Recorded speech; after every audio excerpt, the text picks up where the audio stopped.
Hi there guys, I'm just going to do a really quick tutorial on creating a pure sine wave on the Doepfer Dark Energy for use as a sub bass. So if we quickly look in Ableton, I've set up a channel here for the Dark Energy.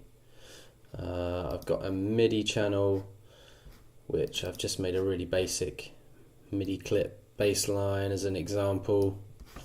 The output of this MIDI channel goes to the Doepfer Dark Energy, and next to it we've got an audio channel set up to receive the audio output of the Doepfer Dark Energy. So the audio comes out here, feeds into input 2 of my sound card, monitor set to in, and if we just press play you can hear the bass line.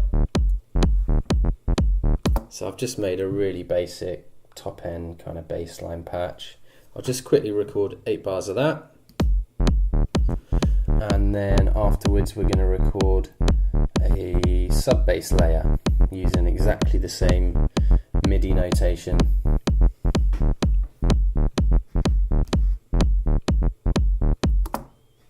Okay, so we got our 8 bars of the top layer of the bass, which is a square wave.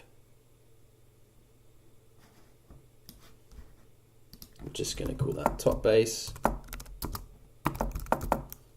Okay.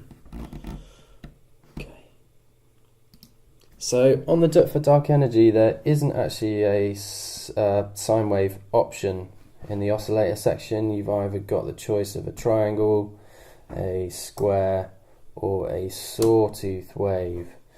There is a way you can create a beautiful analog sine wave, which is perfect for using for your sub bass.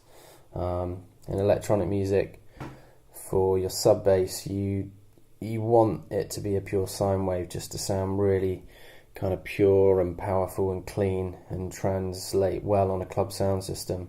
So basically, I'll do everything below 80 Hertz on my bass line, for example, depending on the key the track's in a pure sine wave.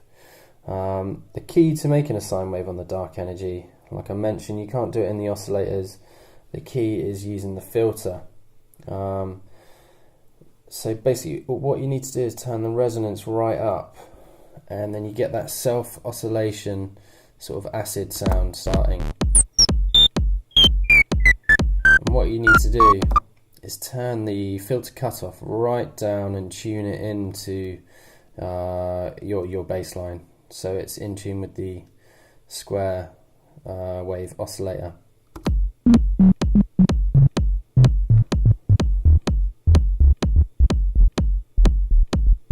So about there I can hear it's sort of pretty much perfectly in tune with the existing bass line. So now we got some of the square wave coming through. The filter cutoff is actually stopping too many of the high frequencies coming through, but the low end of it is still coming through, and we're also getting the self oscillation sound of the filter. So what we need to do now is, there's a way you can cancel out the sound of the VCO, so you'll just be left with the sound of the filter oscillating. And the way to do that is, it has to be on square wave, which it already is, and the pulse width needs to be turned right down to 0, and then it kind of just disappears. It goes completely silent, but you're left with the sound of the filter. So I'll just press play and we'll turn it down. Hopefully you'll just hear it disappear. It's quite subtle, but it's definitely disappeared there. If we just quickly record the output of that, we'll just record the 8 bars of that, and then we'll zoom in on the waveform and you'll be able to see that it's a pure sine wave.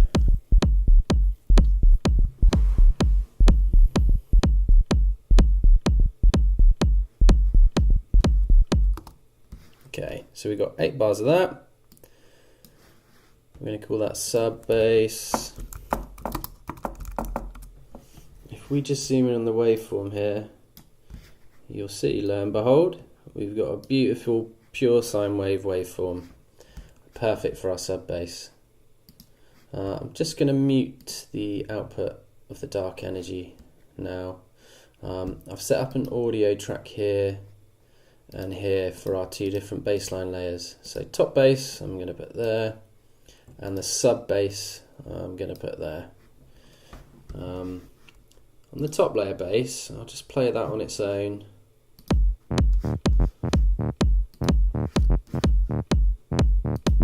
If you just look at the spectrum analyzer, there's a lot of sub-bass frequencies still coming through on that that are existing in the tone. We kind of want to get rid of those to leave the space for our pure sine sub-bass. So I've set up an EQ3 here. I've set the low point to about 70 Hz and then turned everything below that right down. So now if we look at the spectrum analyzer, you see everything around that 40 Hz range that was pretty high just now is all gone now. It just leaves us with sort of 70 Hz up. So that's perfect. Now if we bring in our sub bass line as well, hear the two together, you've got a lovely two-layer fat sounding bass line. And you can see on the sub bass layer, you're literally just hitting around the 40 Hz range, and because it's a pure sine, it doesn't have the harmonics sort of filling up this space up here, which our top layer bass line is filling up.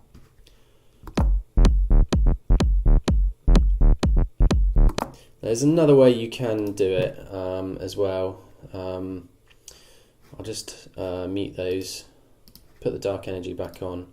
What you can also do, rather than recording the notation on the sub bass line, you can perhaps record just a single sustained note like that.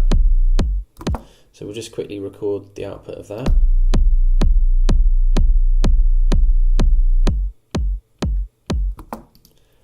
We'll just call that sub patch. Yeah, and if we zoom in on the waveform, you can see just a lovely pure sine wave.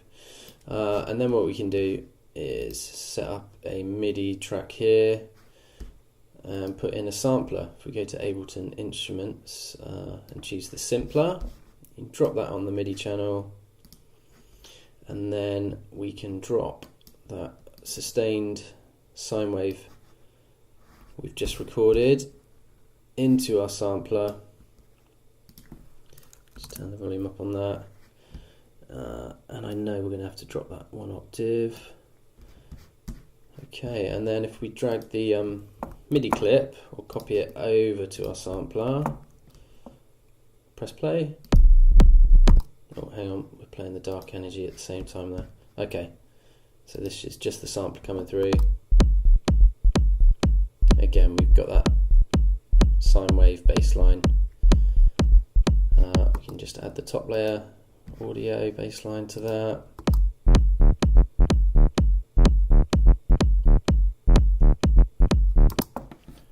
Cool.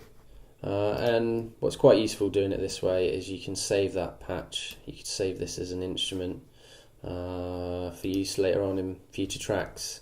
Basically, I use the same thing for every track, the same sub bass sound. It's always a sine, so I'll recall the same thing again and again. Okay, well, I hope that tutorial's been useful. I'm going to put lots more tutorials up on YouTube soon. I'm going to probably put up a load of free patches and sounds and samples and loops that I've created using the Dark Energy and also the Doepfer Dark Time sequencer as well. So subscribe to the channel and I'll keep you posted about loads of freebies and more tutorials coming up in the near future. Alright, thanks for listening.